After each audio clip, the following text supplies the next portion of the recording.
Roosevelt knows thousands will never come home. The Japanese had shown themselves to be ferocious, dedicated, intense, committed soldiers who would rather die than surrender. The president knows that invading Japan itself could cost 500,000 American lives. To avoid such slaughter, FDR needs Stalin. Roosevelt wanted very much to get a commitment from Stalin that the Soviet Union would join the war against Japan. Stalin made a commitment to do that, but the intervention by the Soviet Union would not come until after Hitler and the Germans had surrendered. Unknown to Roosevelt, Germany's surrender could be just hours away.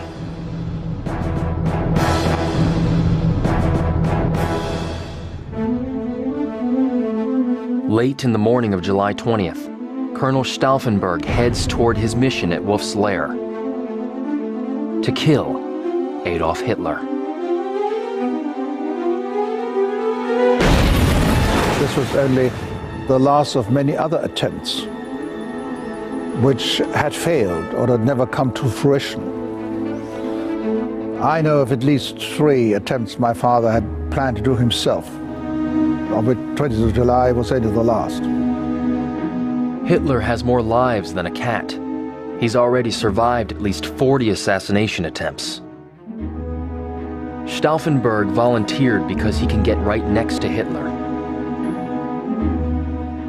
Yet, he's not the ideal assassin. In 1943, in North Africa, Stauffenberg himself was almost killed.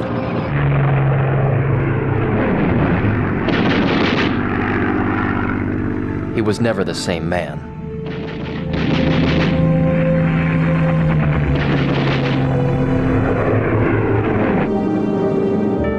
When he was wounded in Africa, he lost his right hand, like this. 2 fingers on his left hand, more or less, you know, there was just stumps left. He lost his left eye and never got around to having a proper glass eye, you know, it always wore his patch. You could say he was an odd choice, but of course he made the choice himself. And out of necessity, not because he wanted to, but because they couldn't find anybody who was prepared to do it himself.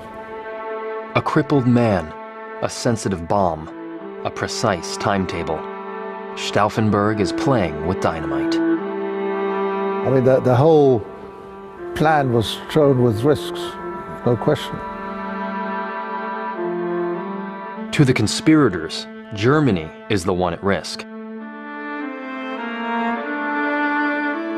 Just 2 days before, 57,000 German POWs were marched through the streets of Moscow.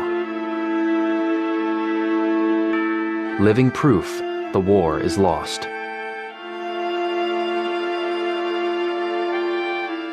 If the conspirators don't act now, it'll be the Red Army marching through the streets of Berlin.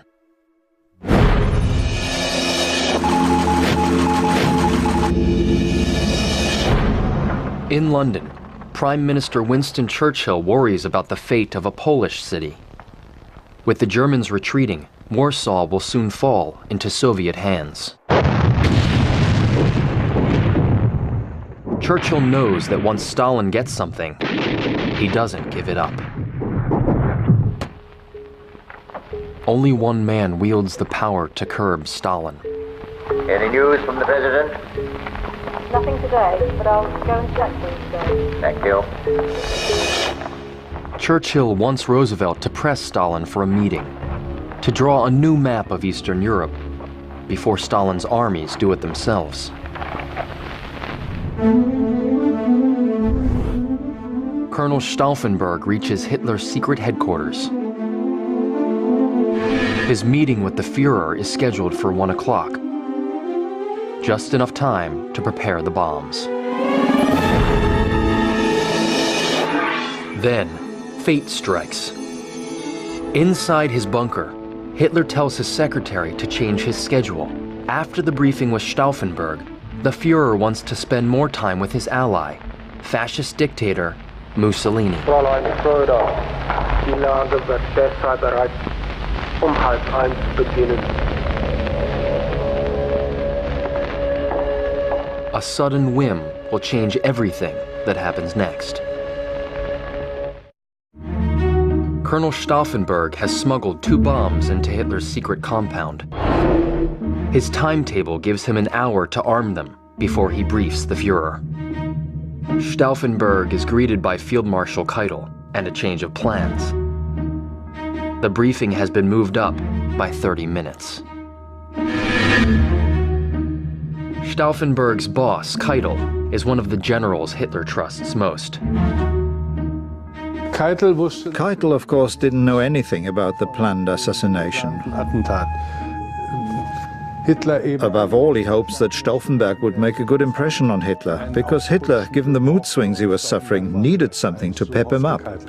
Stauffenberg now realized that he had precious little time for the most crucial and important act of his life. Stauffenberg thinks fast. It was an extremely hot day, and Stauffenberg asked for an opportunity to freshen up, to change his shirt. That, of course, was his excuse to be able to arm the bomb.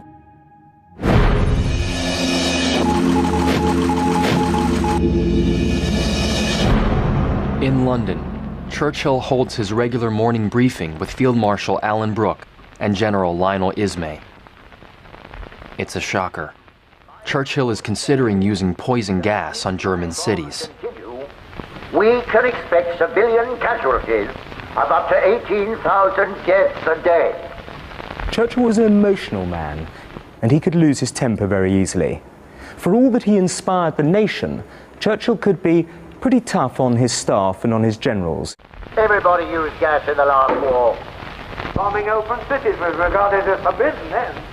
Now, everybody's doing it. If you are looking to retaliate against these flying bombs, then poison gas is wholly inappropriate. I strongly and sincerely advise against it. Neither Field Marshal Alan Brooke nor General Lionel Ismay put up with any bullying from Churchill. They were men of tougher stuff. Brooke was frequently exasperated by the amount of time that he had to spend talking Churchill out of ill-conceived military adventures. The day I am saying yes to you when I'm... Churchill's latest scheme flouts the rules of modern warfare. But he's as stubborn as his generals. I want a dispassionate report on the military effects of using poison gas on the enemy. And I want it in 3 days. Brooke later writes in his diary, "The British people have no conception what a public menace Churchill is. Without him, England would be lost. But with him, she has been on the verge of disaster time and time again."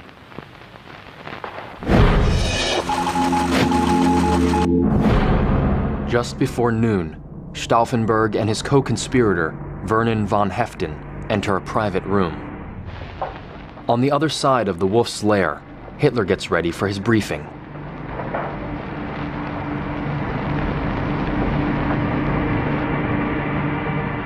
Stauffenberg starts to prime the first bomb, a captured British adhesive mine known as a clam. Each clam contains 2 pounds of explosives. To prime them, a capsule containing acid is broken. The acid douses a retaining wire, which begins to dissolve. After 10 to 20 minutes, the acid eats through the wire. Then, a small striker is released into a detonator. Once primed, the bombs can't be disarmed. Hitler makes his way from his bunker to the briefing hut. Meanwhile, Stauffenberg is sweating bullets. A group of officers were waiting outside and urging them to come out, join the meeting with Hitler.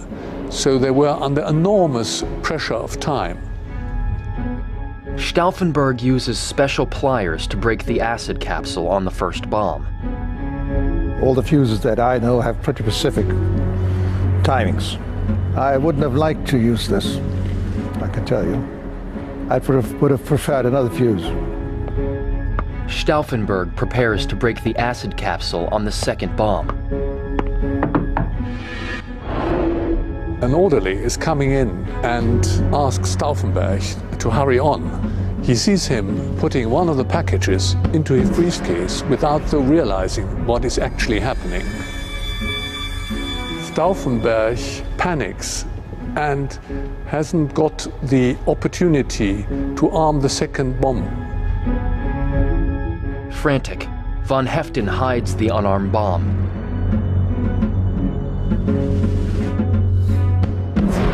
Stauffenberg heads to the meeting with only one bomb. The atmosphere in the Situation Hut is nervous, agitated, and at the same time subdued.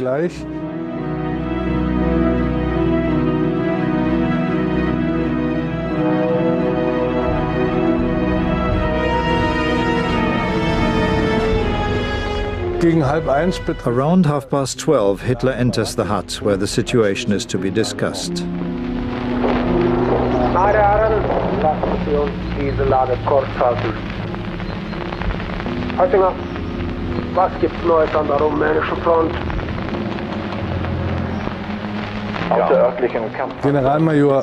Major General Heusinger, Chief of Operations in the Army. Stalin made a commitment to do that, but the intervention by the Soviet Union would not come until after Hitler and the Germans had surrendered. Unknown to Roosevelt, Germany's surrender could be just hours away.